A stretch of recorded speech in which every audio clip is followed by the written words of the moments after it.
दिसंबर की ठिठुरती रात थी। बर्फ की मोटी परतों में लिपटा पूरा शहर मानो नींद में था। तभी सड़क के किनारे एक लड़की गिरी हुई थी। कपड़े भीगे, चेहरा नीला और सांसें टूटी सी। रिहान कुछ देर तक समझ नहीं पाया कि वो जिंदा है या नहीं। उसके कदम अन्यास उस ओर तरफ बढ़ गए। उसने झुक कर देखा कि लड़की की पलकें जमी हुई थी, होठ कांप रहे थे। उसके अंदर की इंसानियत जाग उठी। वह बिना वक्त गवाए उसने उसे उठा लिया और अपने लॉन्ज के कमरे की ओर भागा। हीटर ठंड के आगे बेअसर था, मगर वक्त गंवाने का सवाल ही नहीं था। उसने कंबल ओढ़ाया, पर उसके शरीर की ठंड कम नहीं हो रही थी। रिहान ने अपनी जैकेट उतारी और उसे ढकते हुए बुदबुदाया, अरे आंखें खोलो ना, कौन हो तुम? कोई जवाब नहीं। उसकी सांसें धीमी और धड़कनें बस चल रही थी। उस पल उसे बस एक ही उपाय सूझा, अपनी गर्माहट से उस लड़की को बचाने का। उसने संकोच छोड़कर उसे अपने पास खींचा, अपनी हथेलियों से उसके ठंडे हाथ रगड़े और धीरे धीरे उसके चेहरे के पास सांस छोड़ी। बाहर बर्फ गिरती जा रही थी, भीतर किसी अनजान की जिंदगी लौट रही थी। कुछ मिनटों बाद जब उसने लड़की की उंगलियां हिलती देखी तो उसके होठ से राहत की सांस निकली, मगर अब अजीब सी बेचैनी थी। वो लड़की अब सिर्फ एक अजनबी नहीं रही, किसी अनकहे एहसास का हिस्सा बन चुकी थी। उस दिन की सुबह संजना अपने होटल के कैमरे के बाहर बैठी थी। खिड़की के बाहर पूरा शिमला बर्फ में डूबा था, हर तरफ सफ़ेदी और सन्नाटा। कंपनी ने उसे एक नए बिल्डिंग प्रोजेक्ट के लिए भेजा था, पर अब बर्फबारी ने उस पर सब ठप कर दिया था। नेटवर्क बंद, सड़कें जाम और होटल के बाहर मौत सी ठंड। रात के करीब 1 बजे अचानक दरवाजे पर हल्की दस्तक हुई। उसने दरवाज़ा खोला तो सामने एक आदमी खड़ा था, गोद में 3 साल का बच्चा लिए। उसके होठ भी नीले थे और बच्चा तो मानो बर्फ का ठंडा पड़ चुका था। उसने हाफती आवाज़ में कहा, मैम, मेरी कार बर्फ में फंस गई है। कई होटल घूमे, कई कमरा नहीं मिला। मैं बाहर रह लूँगा, बस इस बच्चे को रख लीजिए, नहीं तो ये नहीं बचेगा। संजना ने एक पल भी ना सोचा, अंदर आइए, बच्चे को दीजिए, उसने कहा और जल्दी से बच्चे को रजाई में लपेट लिया। ठंडी उंगलियां उसके गाल को छूती, उसका दिल पिघला गई। उसने बच्चे को अपनी गर्दन से लगाया। उसकी छोटी हथेलियां गर्दन पर टिक गई, जैसे वो किसी माँ की तलाश में हो। कुछ ही देर में बच्चा गहरी नींद में चला गया। बाहर रिहान ठंड में बैठा था, मगर दिल में सुकून था। कम से कम उसका बेटा अब गर्माहट में था। फिर भी मन शांत नहीं हुआ। कुछ देर बाद वो ऊपर गया। कमरे का दरवाज़ा थोड़ा खुला था। उसने धीरे से झाँका। अंदर हल्की पीली रोशनी थी। संजना बिस्तर पर बैठी थी, बच्चा उसकी गोद में था और वो उसके चेहरे को सहला रही थी। वह नज़ारा इतना शांत और अपनापन भरा था कि रिहान कुछ पल वहीं खड़ा रह गया। शायद उस पल किसी अनकही किस्मत ने उनकी तकदीरें जोड़ दी थी। बर्फ के बीच 2 अजनबी और एक मासूम सांस, जो अब एक नई कहानी की शुरुआत बनने वाली थी। वक्त उसे लगा कि शायद मानो ये उसकी माँ हो। अपने बेटे को इस तरह संजना के पास देकर रिहान के दिल की थोड़ी राहत मिली, पर जब वह जाने लगा तो उसकी नज़र संजना के चेहरे पर पड़ी। बाल बिखरे हुए नींद में उसके गालों पर गिर रहे थे। वो बेचैन होकर करवट बदल रही थी, बालों को हटाना चाह रही थी, मगर हाथ वरुण की कमर पर थे। रिहान कुछ पल उसे देखता रहा, फिर खुद को रोक ना पाया। धीरे से आगे बढ़ा और उसके चेहरे से बालों को हटाने लगा, जैसी उसकी अंगुलियों ने संजना की त्वचा को छुआ हो। दिल की धड़कन एक पल को थम गई थी। उस गोरे चेहरे पर सुनहरी बालों की लट ने उसे कुछ सेकंड के लिए बंधक बना दिया था, मगर फिर झटके से वह पीछे हट गया। वरुण अब भी उसके पास सटकट सो रहा था, लेकिन उसका चेहरा लाल हो रहा था। रिहान ने फौरन हाथ बढ़ाया, वरुण के माथे पर तपिश दी। वह बुखार से तप रहा था। रिहान का दिल जैसे गर्दन में बैठ गया हो। संजना तो गहरी नींद में थी, उसे क्या पता कि बच्चे को बुखार हो गया है, लेकिन रिहान तो बाप था ना, अपने बच्चे की तकलीफ सह नहीं पाया। उसने वरुण का चेहरा सहलाने के लिए हाथ बढ़ाया ही था कि संजना ने नींद में ही वरुण को और कसकर अपने पास खींच लिया। अचानक रिहान का हाथ संजना की गर्दन से टकरा गया। वह झटके से पीछे हटा और उसी पल संजना की आंखें खुल गई। संजना ने घबरा कर कहा कि आप यहाँ पर क्या कर रहे हैं? रिहान हकलाते हुए बोला, नहीं, कुछ नहीं, बस वरुण को देखने आया था, इसे बुखार है। संजना ने तुरंत वरुण का माथा छुआ। सचमुच उसका तापमान बढ़ा हुआ था। वो बोली, आप चिंता मत कीजिए, मैं संभाल लूंगी। रिहान बस सिर झुकाकर कमरे से बाहर चला गया। रात उसके लिए फिर लंबी हो गई थी। सुबह जब वरुण की आंख खुली तो वह बुदबुदाने लगा, डैडी डैडी, बुखार कुछ कम हो गया था। संजना ने मुस्कुराते हुए उसे पानी पिलाया। तभी दरवाजे पर दस्तक हुई। उसने दरवाज़ा खोला। सामने रिहान था, हाथ में कुछ बिस्कुट और चाय के कप लिए। उसने मुस्कुराते हुए कहा, आपका बहुत शुक्रगुजार हूँ, आपने रात भर मेरे बेटे का ध्यान रखा, पता नहीं कहाँ से आपने दवा लाकर दी। संजना बोली, ये तो इंसानियत है। रेहान ने ट्रे टेबल पर रखी और बोला, मैं सुबह 2 होटल और गया लेकिन कोई कमरा नहीं मिला। जब तक बर्फ थमती नहीं शायद मुझे यहीं रहना पड़े। संजना बोली, तो फिर आप इसी कमरे में आ जाइए जब तक कोई रास्ता ना खुले। रेहान ने मुस्कुरा कर कहा, नहीं, आपका इतना एहसान काफ़ी है कि आपने वरुण को अपने पास रखा। मैं कुछ न कुछ बंदोबस्त कर लूँगा। थोड़ी देर बाद उसने पूछा, क्या आप यहाँ अकेली है? संजना ने बताया, हाँ, मैं एक कंपनी में काम करती हूँ, यहाँ एक प्रोजेक्ट के लिए आई थी, अब बस रास्ता खुलने का इंतज़ार है। रेहान चुपचाप सुनता रहा। फिर संजना ने पूछा, आपकी बीवी कहाँ है? इतने छोटे बच्चे के साथ अकेले यहाँ क्यों आई? रेहान की आंखें नीचे झुक गई, आवाज़ धीमी पड़ गई। वो अब इस दुनिया में नहीं है, कुछ साल पहले गुजर गई। संजना कुछ पल चुप रही, फिर बोली, मुझे अफसोस है। रेहान ने हल्की मुस्कान दी, जीवन रुकता नहीं। मैं यहाँ एक जरूरी काम से आया था, पर सोचा नहीं था कि ऐसे हालात में फंस जाऊंगा। गाड़ी बर्फ में धंस गई, किसी ने मदद न की। आप ही थी जिन्होंने मेरे बेटे को जगह दी। आप वाकई बहुत अच्छी हैं। संजना ने बस मुस्कुरा दिया, उसकी आंखों में कोमलता थी। आपका बेटा बहुत प्यारा है, उसने कहा। वरुण अब ठीक होकर संजना की गोद में खेल रहा था। कभी उसे देखता, कभी अपने पिता को। कमरे में अब ठंड नहीं, एक अजीब सी गर्माहट थी। संजना ने धीरे से कहा, मुझे बस अपनी माँ की चिंता है। 24 घंटे में फ़ोन नहीं लगा पा रही हूँ, पता नहीं वह कितनी परेशान होगी। रेहान ने कहा, हाँ, नेटवर्क बंद है। उम्मीद है जल्द सब कुछ ठीक हो जाएगा। भगवान करे रास्ते खुले ताकि हम सब यहाँ से निकल सके। खिड़की के बाहर बर्फ गिरनी शुरू हो गई थी, लेकिन इस बार उस ठंडी हवा के बीच 2 दिलों में एक नई ऊर्जा पिघलने लगी थी। दर्द, जिम्मेदारी और एक अनकहा रिश्ता जो शायद बर्फ से भी ज्यादा गहरा था। रेहान खुद को बहुत कमजोर महसूस कर रहा था। राहत को वो होटल के बाहर ही बैठा रहा। बाहर बेंच लगी थी और एक बगीचा था जो इस समय बर्फ से ढका हुआ था। उसने उसी बेंच पर अपना बैग रखकर उसे तकिया बनाकर आराम करने की कोशिश की थी। तभी उसने संजना को बाहर आते देखा। वो अपने फ़ोन पर हेलो हेलो कर रही थी। मम्मी, आपको मेरी आवाज़ आ रही है? वो बार बार पुकार रही थी और मोबाइल के सिग्नल देख रही थी। शायद सिग्नल थोड़े बहुत आने लगे थे। जिस तरफ सिग्नल आ रहे थे वह उसी ओर तेज कदमों से चल रही थी। शायद वरुण सो रहा था, इसलिए वह बाहर निकली। उसके चेहरे पर गहरी चिंता थी। मम्मी, मैं यहाँ ठीक हूँ, आपको मेरी आवाज़ तो आ रही है कि नहीं? हेलो हेलो, वह बार बार कोशिश कर रही थी और उस ठंडी हवा में उसकी सांसें धुएं की तरह उड़ रही थी। दिशा में जा रही थी जहाँ सिग्नल बेहतर आ रहे थे। इस समय होटल के बाहर कोई नहीं था सिवाय बेंच पर लेटे रेहान के। जब वह तेजी से चलते हुए लगभग 35 कदम आगे निकल गई, तभी तेज हवा चलने लगी और पेड़ के ऊपर से बर्फ का कोई भारी ढेर या ना जाने क्या था धड़ाम से वहीं गिरा जहां संजना खड़ी थी। नीचे शायद बर्फ का एक बड़ा हिस्सा था जो अचानक टूट गया। देखते देखते संजना उस गड्ढे के अंदर चली गई। उसकी एक दिल दहला देने वाली चीख निकली। रेहान ने यह सब देखा तो जैसे उसे बिजली का झटका लगा हो। वह दौड़ता हुआ आया, संजना के पास आया, लेकिन वह नीचे बर्फीले पानी में समा गई थी। ऐसा लगा जैसे वह किसी शीशे के अंदर से चिल्लाई और पानी के तेज बहाव के साथ आगे बढ़ रही हो। यह देखकर रेहान की रूह कांप गई। वह बार बार बर्फ के टुकड़े को तोड़कर उसकी तरफ हाथ बढ़ाने की कोशिश करता रहा, लेकिन पानी के बहाव से वह दूर होती जा रही थी। रेहान बेहद हताश हो गया, लेकिन फिर वह भागकर आगे की तरफ गया और वहां से बर्फ के बड़े टुकड़ों को तोड़ दिया।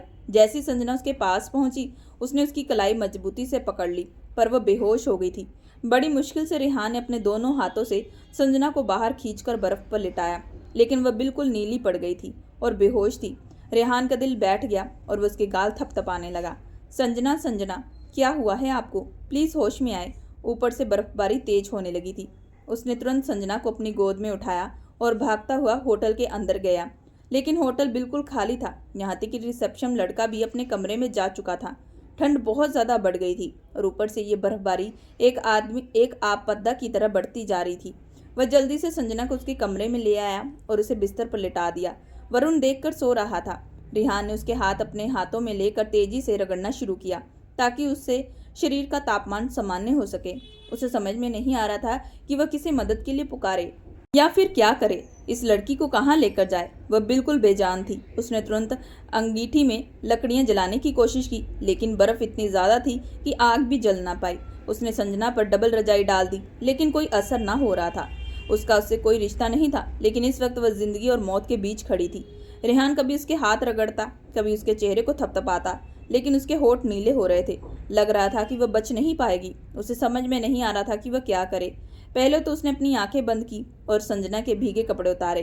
फिर सामने बैग से उसके सूखे कपड़े निकाले और रजाई के अंदर से ही अंदाजे से उसके कपड़े बदलवाए। उसके वजूद को छूते हुए उसके कुछ होने लगा था। वह खुद भी पगरदन से भीग चुका था, क्योंकि यह लड़की उसको कोई नहीं लगती थी। बेहोश थी और बर्फ़ की तरह ठंडी थी। उसने जल्दी से सामने रखी बिजली की केतली में पानी गर्म किया और चम्मच से उसे पिलाने लगा। शायद इससे उसकी हालत में सुधार आए, लेकिन जब कुछ भी काम न आया तो उसने अपनी कमीज उतार दी और रजाई के अंदर जाकर संजना को अपने घेरे में ले लिया। वो उसे अपने शरीर की गर्मी देने लगा था। लगभग 15 मिनट तक उसने उसके शरीर की गर्मी पहुंचाने की कोशिश की। अब लगने लगा जैसे उसकी सांस ठीक हो रही है और वह कुछ सामान्य हो रही है, लेकिन अब वह बेहोश थी। मगर उसे देखकर रेहान अपने होश जरूर खोने लगा था। उसकी नज़दीकी में उसे पता नहीं चला कि कब उसे बचाते बचाते वो उसकी सीमाएं पार कर गया। न दिल उसे रोक पाया, न दिमाग उसे संभाला। इस लड़की के आकर्षण में इस तरह पागल सा हो गया कि वह लड़की अभी भी बेहोश थी, लेकिन वह ठीक से सांस ले रही थी। वह हलचल भी कर रही थी, पर होश से दूर थी। उसके दिल की धड़कनें रेहान के गर्दन में उसकी जिंदगी की खबर दे रही थी। उसके चेहरे पर तकलीफ के निशान देकर अचानक जैसे रेहान अपने होश में आया, वह तुरंत संजना से दूर हटा और बिस्तर से उठ खड़ा हुआ। वह अब भी बेहोश थी, लेकिन लग रहा था कि जल्दी होश में आ जाएगी। जो कुछ वह उसे बचाते बचाते कर चुका था, उसका एहसास ही रूप कांप देने वाला था। वह कमरे से बाहर निकला। पूरी रात बर्फबारी होती रही, लेकिन अब बंद हो गई थी। और अब वह परेशान था कि उसने क्या कर दिया। अगर उस लड़की को पता चल गया तो वो क्या करेगा, क्या जवाब देगा। जब किसी ने उसकी मदद नहीं की थी, तब उसी लड़की ने उसके बेटे के वरुण को संभाला था, उसे पनाह दी थी, और उसने उसके साथ ये सब कर दिया। वह अपने अंदर इतना शर्मिंदा था कि खुद से नजरें नहीं मिला पा रहा था। पूरी रात वह होटल के बाहर ठंडी हवा में खड़ा रहा। हाथों में सिगरेट थी और दिल में बेचैनी। वह खुद को कोस रहा था। मुझे खुद पर काबू रखना चाहिए था। मैं इतना कमजोर कैसे पड़ गया। 4 दिन बाद शिमला की वादियों में पहली बार सूरज निकला था और लोगों को ये खबर मिली कि अब बर्फबारी नहीं होगी। रास्ते खुलने लगे थे, लेकिन रेहान के भीतर जो तूफान था वह थमने का नाम नहीं ले रहा था। वह सोच रहा था कि काश ये सब एक दिन पहले हो जाता। काश वह उस वक्त संजना की आंखों में देख पाता और खुद को रोक पाता। मगर अब जो होना था वो हो चुका था। अब बस पछतावा बाकी था। कई बार उसने कमरे में जाने की हिम्मत की, मगर दरवाजे के पास जाकर लौट आता, लेकिन वरुण का ख्याल आते ही वह ठिठक जाता। उसने सोचा चाहे कुछ भी हो, उसे संजना से माफ़ी मांगनी होगी। अगर वह चाहे तो जितनी सजा दे वह स्वीकार कर लेगा। आखिरकार उसने हिम्मत जुटाई और कमरे में गया। संजना पलंग पर बैठी थी, सिर दर्द में पकड़े हुए। रेहान को देखते उसने धीमे स्वर में पूछा, मैं यहाँ कैसे आई? उसके स्वर में भ्रम था। मुझे याद है, मैं गिर गई थी। आपने मुझे बचाने की कोशिश की थी, फिर मुझे कुछ याद क्यों नहीं आ रहा? ये सुनकर रेहान की सांस थम गई और फिर उसने राहत की एक गहरी सांस ली। वो बोला, हाँ, आप बेहोश हो गई थी, बहुत देर तक बाहर बर्फ में थी। तभी वरुण भी उठ गया और अपनी मासूम मुस्कान से बोला, मम्मी आप ठीक हो? संजना मुस्कुरा पड़ी। उसने वरुण को गले से लगाया और फिर रेहान से बोली, आपका बेटा बहुत प्यारा है और आप भी बहुत अच्छे इंसान हैं। मेरी जान बचाने के लिए धन्यवाद। उसकी आंखों में शर्म थी और मासूमियत भी, और यह देखकर रेहान का दिल टूट गया। वह जानता था कि जो सच उसके दिल में है, अगर संजना को पता चला तो शायद वह कभी उसे माफ़ नहीं कर पाएगी। संजना बोली, मुझे थोड़ा दर्द हो रहा है। रेहान ने हिचकिचाते हुए कहा, संजना मुझे आपसे कुछ कहना है। वह हिम्मत जुटा रहा था कि तभी दरवाजे पर दस्तक हुई। होटल के कर्मचारी थे। मैडम, रास्ता खुल गया है, 15 मिनट में निकलना होगा। संजना के चेहरे पर चमक लौट आई। शुक्र है, अब घर जा सकूंगी। रेहान वही खड़ा रह गया। संजना कपड़े समेटने लगी। उसे जरा भी एहसास नहीं था कि उसके कपड़े कोई और बदल चुका है, कि एक रात ने उसने की जिंदगी दिशा बदल दी थी। रेहान ने धीरे से पूछा, आप कहाँ से आई हैं? उसने कहा, मैं भोपाल से हूँ। अब घर जाकर नौकरी छोड़ दूंगी। अगले महीने मेरी शादी है और मेरा मंगेतर बहुत पारंपरिक सोच वाला है। शादी के बाद काम नहीं करने देगा। यह सुनकर रेहान के पैरों तले ही जमीन खिसक गई। उसने अपनी कंपनी का नाम बताया और मुस्कुराकर कहा, आप चाहे तो। संजना ने धीमे स्वर में कहा, इस कमरे का इस्तेमाल कर लीजिए, मैं नीचे रिसेप्शन पर बता दूंगी। वो चली गई। रेहान के पास अब कुछ कहने के लिए बचा ही नहीं था। वो लड़की जा चुकी थी, लेकिन उसके कदमों की आवाज़ जैसे उसके दिल में गूंजती रही। वो सोचता रहा, जो कुछ उनके बीच हुआ, क्या उसे एक सपना मानकर भूल जाना चाहिए या फिर उसे सब कुछ बता देना चाहिए। वो वरुण को लेकर अपनी गाड़ी के पास आया। बर्फ हट चुकी थी, रास्ते साफ थे, लेकिन उसके अंदर बेचैनी का तूफान चल रहा था। उसे समझ में नहीं आ रहा था कि संजना के जाने के बाद दिल इतना बेचैन क्यों है। बार बार उसकी आंखों के सामने वही चेहरा, वही मासूम मुस्कान, वही पल याद आते रहे। उसकी सांसों में अब भी संजना की खुशबू घुल रही थी। उस एक रात की याद जैसे उसकी रंगमत में बस गई थी। वो जानता था उस रात उसने कुछ ऐसा किया जिसका उसे हक नहीं था। वो उसे बचाना चाहता था, लेकिन अपनी बेखुदी में वह इतना आगे बढ़ गया कि जब होश आया तब तक बहुत देर हो चुकी थी। पछतावे की आग उसके अंदर जल उठी थी। कई दिनों तक वह बेचैन रहा। फिर एक दिन उसने तय किया कि उसे संजना से मिलकर सब कुछ सच बता देना चाहिए। वह अहमदाबाद पहुंचा। कंपनी से पता चला संजना नौकरी छोड़ चुकी थी। बहुत मुश्किल से उसका पता मिला। जब वह वहां पहुंचा तो पूरा घर रोशनी से सजा हुआ था। पड़ोस से पता चला आज संजना की शादी है। रिहान के कदम वहीं थम गए। उसकी सांसें भारी हो गई। वह सोच में डूब गया कि वो कैसे उसे सच बताएगा और वह क्या अब भी उसे माफ करेगी। जिसने उसकी जिंदगी में जख्म छोड़े वो उससे प्यार करेगी। वह चुपचाप वहां से लौट आया। बस यही दुआ करता रहा कि संजना के पति को कभी भी सच्चाई का पता ना चले। वो अपने काम में डूब गया, लेकिन हर रात जब अकेला होता संजना की यादें उसके गर्दन में बवंडर की तरह घूमती रहती। वह मान चुका था कि वो उस लड़की से मोहब्बत करने लगा है, मगर मोहब्बत उसकी किस्मत में नहीं था। समय बीतता गया, उसने खुद को काम में गाड़ दिया। अब उसका सारा ध्यान वरुण पर था। संजना की यादें कभी कभी दर्द बनकर लौट आती, लेकिन वह उन्हें अपने दिल में दबा देता। वरुण अब स्कूल जाने लगा था। एक दिन उसके ऑफिस में नए आर्किटेक्ट की जरूरत थी। कई लोगों के इंटरव्यू चल रहे थे। जब आखिरी उम्मीदवार कमरे में दाखिल हुई तो रिहान जैसे पत्थर का हो गया। सामने संजना थी। उसकी आंखों में नफरत थी और वह नफरत सीधे रिहान के दिल में चुभ रही थी। संजना ने आते ही दरवाजा बंद कर दिया और गुस्से में उसकी ओर बढ़ी। उसका कॉलर पकड़ लिया। आंखों में आंसू और लहजे में आग थी। तुम्हें शर्म आई? रिहान, तुमने मुझे बर्बाद कर दिया, मेरी जिंदगी तबाह कर दी। मुझे नहीं पता था कि तुम मुझसे यूं फिर मिलोगे। रिहान बस उसे देखता रह गया। शब्द जैसे गले में अटक गए। वो कुछ कहना चाहता था, लेकिन तभी संजना ने एक जोरदार थप्पड़ उसके चेहरे पर जड़ दिया। वो फूट फूट कर रो पड़ी थी। तुम कौन होते थे मेरी जिंदगी को नरक बनाने वाले? संजना चिल्लाई। मेरी गलती क्या थी? मैंने सिर्फ तुम्हारे बेटे को सहारा दिया था। क्या उसका यह इनाम मिला मुझे? तुमने मेरी जिंदगी से सब कुछ छीन लिया। रिहान, वो बेकाबू होकर रो पड़ी। रिहान ने उसके दोनों हाथ पकड़ने की कोशिश की, लेकिन संजना ने झटक दिया और उसे पीछे धक्का दिया। वो कुर्सी पर जा गिरा। मुझे नफरत है तुमसे और उस बच्चे से जो तुम्हारे गुनाह की निशानी है। ये कहकर संजना वहां से निकल गई। रिहान के कानों में जैसे कोई बम फटा। उसकी सांसें रुक गई। वह सुन रह गया। इसका मतलब संजना की शादी नहीं हुई थी और वह मेरे बच्चे की माँ है। वह तुरंत उठा और बाहर भागा, लेकिन तब तक संजना ऑटो में बैठ चुकी थी। वह पीछे दौड़ा, दूसरे ऑटो में कूद पड़ा और ड्राइवर से बोला, जल्दी करो, आगे आने वाले ऑटो का पीछा करो। संजना का ऑटो एक अपार्टमेंट के सामने रुका। वो रोते हुए बाहर निकली और किराया देकर अंदर चली गई। रिहान दूर से देखता रहा, आंखों में पछतावा, दिल में तूफान और जुबान पर बस एक ही शब्द, संजना। रिहान उसके पीछे कमरे की घर की दूसरी मंजिल तक गया। संजना तेज कदम उठाकर एक फ्लैट के दरवाजे तक पहुंची और भीतर चली गई। रिहान धीरे धीरे उसके पास आया और आवाज में रोकते हुए बोला, संजना प्लीज मेरी बात तो सुन लो। संजना बिना देखे बोली, मुझे कुछ सुनना नहीं, मुझे तुम्हारी कोई बात नहीं सुननी। तभी दरवाजे पर दस्तक हुई। संजना की मम्मी ने दरवाजा खोला और दोनों को देखकर उनके चेहरे पर भय और हैरानी उभर आई। संजना बिना कुछ कहे अंदर चली गई, जबकि रिहान वहीं खामोश खड़ा रह गया। वो समझ में नहीं पा रहा था कि खुद को कैसे पेश करे, कैसे बताए कि वह दोषी है। तभी संजना वापस लौटी, बाहों में एक नन्ही सी बच्ची को संभाले हुए। उसकी आंखों में कोई भाव नहीं था, बस ठंडा सा सन्नाटा।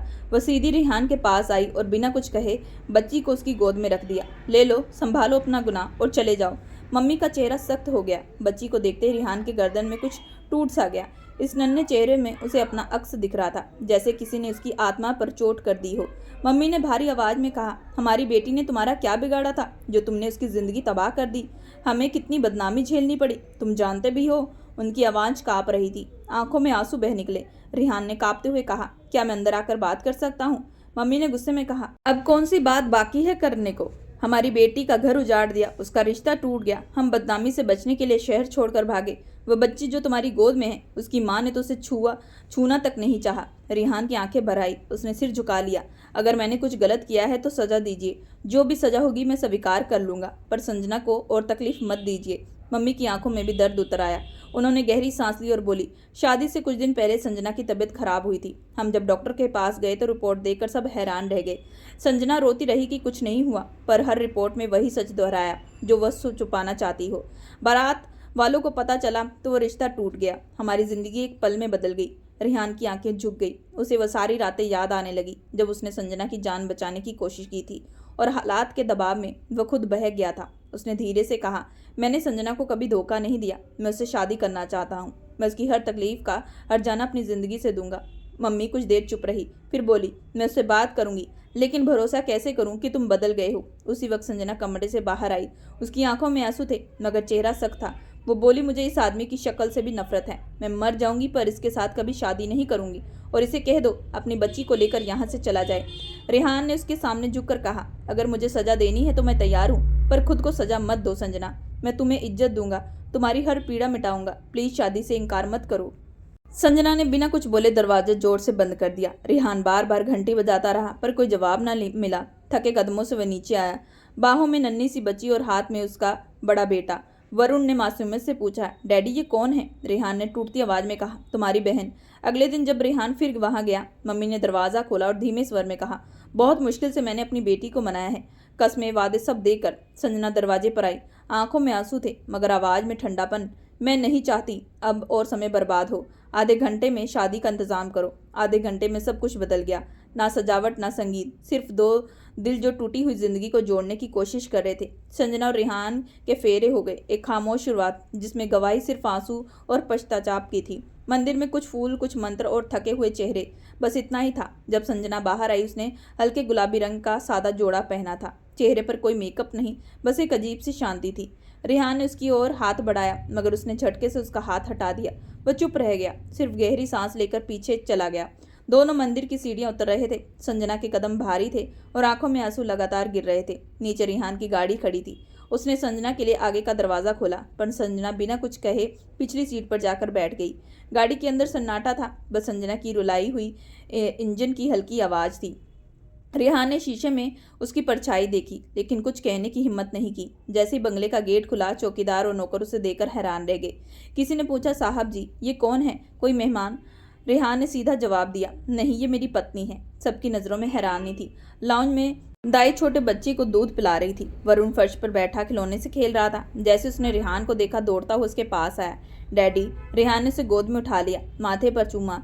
वरुण ने मासूमियत से पूछा, डैडी ये कौन है? रेहान मुस्कुराया, ये तुम्हारी मम्मी है। वरुण की आंखें चमक से उठी। सच में अब हमारी फैमिली पूरी होगी। लेकिन संजना की आंखों में कोई चमक नहीं थी। उसने वरुण को एक ठंडी नापसंद भरी नज़र से देखा और सिर्फ इतना कहा, मेरा कमरा कौन सा है? रेहान ने चुपचाप अपने कमरे की ओर इशारा किया। संजना बिना बोले वहां चली गई। दाई ने धीरे से पूछा, साहब ये लड़की कौन है? रेहान ने थकान भरी आवाज में कहा, मेरी बीवी है, अभी शादी हुई है। दाई खुश होकर बोली, अरे वाह, हमें बताया होता तो मैडम को अच्छे से तैयार करते। रेहान ने बस सर हिला लिया, जरूरत नहीं थी। दाई ने छोटी बच्ची को देखा और कहा, ये तो सो गई है। रेहान ने मुस्कुराते हुए कहा, हाँ मैं इसे कमरे में सुला देता हूँ, तुम वरुण को खाना खिला दो। दाई बोली, ठीक है साहब, फिर मैं चली जाऊंगी, अब तो आपकी बीवी आ गई है। रेहान ने बस कहा, ठीक है। जब कमरे में गया, संजना बिस्तर से उठ खड़ी हुई। आंखों में आंसू थे पर चेहरे पर नफरत थी। उसने तड़प कर कहा, आप यहाँ पर क्या कर रहे हैं, क्यों आए हैं? रेहान ने धीरे स्वर में कहा, संजना यह हमारा कमरा है। संजना ने ठंडी आवाज में कहा, मुझे एक ऐसा कमरा चाहिए जहां मैं अकेली रह सकूं। मैंने ये शादी सिर्फ माँ की इज्जत बचाने के लिए की थी। मुझे तुमसे और तुम्हारे बच्चों से नफरत है। यह मत सोचना कि मैं तुम्हारी पत्नी की तरह रहूंगी या किसी की माँ बनूंगी। तुमने कहा था कि तुम्हें सजा चाहिए, तो बस यही तुम्हारी सजा है। रेहान चुप रह गया। उसकी आंखों में दर्द था लेकिन उसने संजना की बात काटी नहीं। वह बाहर आया और बोला, ठीक है, गेस्ट रूम तुम्हारा है, कोई तुम्हें परेशान नहीं करेगा। संजना ने बिना कुछ बोले दरवाजा बंद कर लिया। रात को वरुण ने खाना खाया और मासूमियत से कहा, डैड आज मैं क्या मम्मी के साथ सो जाऊं? रेहान ने सिर पर हाथ फेरते हुए कहा, नहीं बेटा, तुम्हारी मम्मी बहुत थकी है, आज तुम मेरे साथ सो जाओ। वह दोनों बच्चों के साथ कमरे में गया। बेटी पालने में सो चुकी थी और वरुण उसकी गर्दन से लगकर सो गया। लेकिन रेहान को नींद नहीं आई। उसे संजना की आंखों में जलती नफरत याद आ रही थी। वह जानता था गलती उसकी है, बहुत बड़ी गलती। वह चाहता था कि वक्त सब ठीक कर देगा, पर वक्त ने उसकी उम्मीदें तोड़ दी थी। संजना ने खुद को कमरे में कैद कर लिया।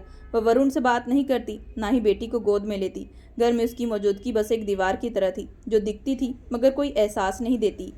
रेहान सब सहता रहा मगर एक दिन जब उसने संजना को देखा, उसकी आंखों के नीचे काले घेरे थे, चेहरा थका हुआ था। वह बस एक ही बात कह सका, संजना मैं जानता हूँ मैंने गलती की है, लेकिन तुम चाहो तो इसे ख़त्म कर सकती हो। रेहान ने कहा, अगर सजा देनी है तो सिर्फ मुझे दो, इन दोनों मासूम बच्चों का तो कोई दोष नहीं। अगर तुम इनमें से प्यार नहीं कर सकती तो कम से कम नफरत भी मत करो। संजना खामोश रही। उसके चेहरे पर भावनाओं का तूफान था मगर लफ्ज़ों में सन्नाटा।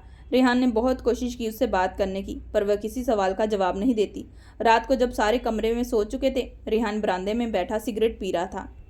धुएं के साथ उसके मन की घुटन भी ऊपर उठ रही थी। तभी उसके किचन से कुछ आवाज़ें सुनाई दी। वह सिगरेट बुझाकर उठा। संजना अपने लिए चाय बना रही थी। बाल खुले हुए, चेहरे पर थकान, मगर फिर भी खूबसूरती जो उसे सालों से बेचैन करती रही। रेहान उसके पीछे जाकर खड़ा हो गया। संजना ने अचानक उसकी परछाई देखकर और घबरा गई। पलटकर बोली, आप यहाँ क्यों आए हैं? उसकी आवाज़ में वही पुरानी सख्ती थी। रेहान ने धीरे से कहा, संजना तुम चाहो तो मुझे दिल से माफ़ भी कर सकती हो। संजना ने कप में चाय डालते हुए ठंडी निगाहों से कहा, माफ़ करना? जैसे आपने मुझे बचाया था उससे बेहतर था कि आप मुझे मर जाने देते। रेहान का दिल टूट गया। वह बोला, संजना उस दिन बर्फ़ में तुम नीली पड़ चुकी थी। तुम्हें बचाने का बस वही रास्ता था। मैं झूठ नहीं बोल रहा। मेरा इरादा सिर्फ तुम्हें बचाने का था। संजना ने गुस्से से कहा, आपने जो किया वो एहसास नहीं था, वो मजबूरी थी। मेरी अपनाना आपकी ज़रूरत नहीं थी। अगर हालात ऐसे ना हो तो मैं आपकी सूरत भी नहीं देखती। रेहान ने थक कर कहा, कब तक दूर रहोगी? मुझसे कब तक सज़ा दोगी? पूरी ज़िंदगी? संजना ने ठंडी निगाह से देखा। हाँ, पूरी ज़िंदगी। वह जाने लगी, मगर रेहान ने रुक कर कहा, संजना मैं तुम्हारे बिना मर जाऊंगा। मुझे नहीं पता ये गलती मेरी सारी खुशियाँ छीन लेगी। 1 साल से तुम्हें हर पल याद है। मुझे लगा था कि तुम आगे बढ़ चुकी होगी, खुश हो। अगर पता होता कि तुम यूँ टूटी रहोगी तो भगवान की कसम तुम्हें पहले ही अपना लेता। ये कहते उसने अनजाने में संजना का हाथ पकड़ लिया। उसकी आवाज़ें काँप रही थी। संजना मैं तुमसे प्यार करता हूँ। संजना डर गई, बोली, मेरा हाथ छोड़ो रेहान। रेहान उसके चेहरे के करीब आकर कहा, मैं तुमसे प्यार करता हूँ। उसकी आंखों में वही पुरानी चाहत थी जो कभी संजना का सपना हुआ करती थी। संजना काँप गई। उसके होठ कुछ कहने को उठे ही थे कि रेहान ने उन्हें अपने पास खींच लिया, लेकिन अगले ही पल संजना ने उसे जोरदार धक्का दिया। मैं तुमसे नफरत करती हूँ, यह कहकर वो रोते हुए किचन से बाहर चली गई। रेहान वहीं ठहर गया। सांस तेज थी, आंखें भीगी हुई। उसने खुद से कहा, कब तक तड़पाओगी संजना? मैं तुम्हें इतना प्यार करूंगा कि एक दिन तुम मुझसे नफरत नहीं कर सकोगी। अगले दिन सुबह जैसे ही वह घर के अंदर आया, उसने देखा कि संजना वरुण पर चिल्ला रही थी। वरुण डर से सो रहा था। तुम्हारी हिम्मत कैसे हुई कमरे में आने की? मैंने कहा ना, मैं तुम्हारी माँ नहीं हूँ, और मुझे मम्मी मत कहना, कभी भी नहीं। रेहान के चेहरे पर तनाव की रेखाएं उभर आई। उसने कभी अपने बेटे पर ऊंची आवाज़ में बात नहीं की थी, लेकिन अब उसके सब्र का बांध टूट गया। वह तेजी से कमरे में आया और बोला, वरुण को थप्पड़ किसने मारा? संजना चुप रही, फिर बोली, वो मेरा सामान छू रहा था, मैंने मना किया। रेहान ने उसका हाथ पकड़ लिया। तुम्हारी हिम्मत कैसी हुई मेरे बच्चे पर हाथ उठाने की? संजना ने कहा, मेरा हाथ छोड़िए। रेहान गरजते हुए बोला, आज तो छोड़ा हूँ, लेकिन याद रखना, अगर अगली बार मेरे बच्चे को डांटा या मारा तो मैं सब भूल जाऊंगा। संजना ने हाथ झटकते हुए कहा, मुझे पता था कि तुम इतने शरीफ नहीं हो सकते, तुम घटिया इंसान हो। रेहान ने शांत मगर दर्द भरी आवाज में कहा, मुझे जो कहना है कहो, लेकिन अपना गुस्से का बदला मेरे बच्चों पर मत लो। संजना कुछ नहीं बोली, बस कमरे में जाकर दरवाजा बंद कर लिया। रेहान ने वरुण को गोद में उठा लिया। वह फूट फूट कर रो रहा था। रेहान उसके आंसू पोंछे और उसे अपने हाथ से खाना खिलाया, बेटी को दूध दिया, उसका डायपर बदला और खुद बिस्तर के कोने में बैठा रह गया। वह सोचता रहा, लोग तो गलतियां भूल कर आगे बढ़ जाते हैं, मगर मैं क्यों उस सजा को हर दिन जी रहा हूँ। उसकी आंखों में नींद नहीं थी, सिर्फ पछतावा था, और उस पछतावे में भी संजना का चेहरा। रेहान ने अपनी पूरी कोशिश की थी कि संजना को अपनी ज़िंदगी में दोबारा खुशियां मिले, लेकिन उसके दिल का दर्द जैसे ख़त्म नहीं होता था। वह बच्चों से भी दूर रहती। एक रात वरुण रोते रोते सो गया और उसने कहा, डैड मुझे मम्मी नहीं चाहिए, वो अच्छी नहीं है, वो तो मारती हैं। यह सुनकर रेहान का दिल जैसे किसी ने मिट्टी में जकड़ लिया हो। अगली सुबह जब वह ऑफिस जाने की तैयारी कर रहा था, उसने देखा संजना अपना सामान पैक कर रही थी। आंखें लाल थी, जैसे रात भर रोई हो। वह बैग लेकर बाहर आई कि सामने रेहान खड़ा हो गया। कहाँ जा रही हो तुम? उसने पूछा। संजना ने बिना उसकी तरफ देखकर कहा, आपको बताना जरूरी नहीं समझती, और अब और नहीं रह सकती। मैं इस घर में शायद मुझे अपनी माँ की बात नहीं माननी चाहिए थी, अकेली भी जिंदगी गुजर सकती थी। रेहान ने गहरी सांस ली। संजना माफ कर दो, सच में अफसोस है मुझे। संजना ने व्यंग से कहा, आप लोगों का यही तरीका है ना, सामने वाले की जिंदगी बर्बाद कर दो, फिर एक सॉरी बोल दो और सब ठीक हो। रेहान ने नरम आवाज में कहा, मैं तुम्हें हमेशा सम्मान दिया हूँ, अगर कोई गलती हुई भी उसकी माफ़ी भी मांग चुका हूँ। तुम मेरी पत्नी हो, समाज में मेरी पत्नी की पहचान के साथ जियोगी। किसी की हिम्मत नहीं जो उंगली उठाए, और अगर किसी ने कोशिश की, मैं कसम खाता हूँ उस उंगली को तोड़ दूंगा, लेकिन तुम कहीं नहीं जाओगी। संजना कुछ पल तक उसे देखती रही, फिर गुस्से में बैग उठाया। तभी रेहान ने उसकी कलाई पकड़ ली, बैग फेंक दिया और उसे खींचकर कमरे में ले गया। दरवाज़ा बंद करते हुए बोला, मुझे सख्ती करने पर मजबूर मत करो। संजना ने कांपती आवाज़ में कहा, मेरा हाथ छोड़ो, मुझे तुमसे नफरत है। रेहान ने धीमे स्वर में कहा, मैं तुमसे प्यार करता हूँ, 1 साल से तुम्हें चाहा है संजना, और आज भी उतना ही चाहता हूँ। अगर तुम मुझे बार बार ठुकराओगी तो मैं टूट जाऊंगा। संजना की आंखों में गुस्सा और दर्द दोनों थे। वो बोली, आप क्या कर सकते हैं? आप तो वही आदमी हैं जो सिर्फ अपनी इच्छा पूरी करना जानते हैं। उस रात भी आपने मेरी मजबूरी का फ़ायदा उठाया। संजना रोने लगी। रेहान ने बस इतना कहा, मैं सफाई नहीं दूंगा, अब जो तुम्हें सजा समझना है वही समझो, लेकिन इस घर में तुम बाहर नहीं जाओगी। ये कहकर वह कमरे से निकल गया। शाम को जब ऑफिस से लौटा तो कुछ पल को जैसे उसकी दुनिया थम गई थी। संजना फर्श पर वरुण के साथ बैठी थी। उसे ब्लॉक से बिल्डिंग बनाना सिखा रही थी। वरुण ने उसे देखकर कहा, डैड देखो, मम्मी ने मुझसे दोस्ती कर ली। रेहान के चेहरे पर हल्की मुस्कान आई, मगर संजना की आंखों में अब भी नमी थी। उसकी तरफ देखती भी नहीं थी, मगर बच्चों से उसका बर्ताव बदल चुका था। अगले कुछ दिनों में संजना ने बेटी को भी संभालना शुरू कर दिया। काम वाली छुट्टी पर थी तो वह दोनों बच्चों को खुद खिलाती सुलाती, लेकिन रातों को उसे नींद नहीं आती। भीतर कहीं एक आवाज़ उठती, क्या अब वक्त नहीं आ गया रेहान को माफ़ करने का। एक दिन रेहान बच्चों और संजना के लिए शॉपिंग करके घर लौटा। उसने ढेर सारे कपड़े, खिलौने, बच्चों का सामान खरीदा। वरुण ने पूछा, डैड मम्मी के लिए कुछ नहीं लाए?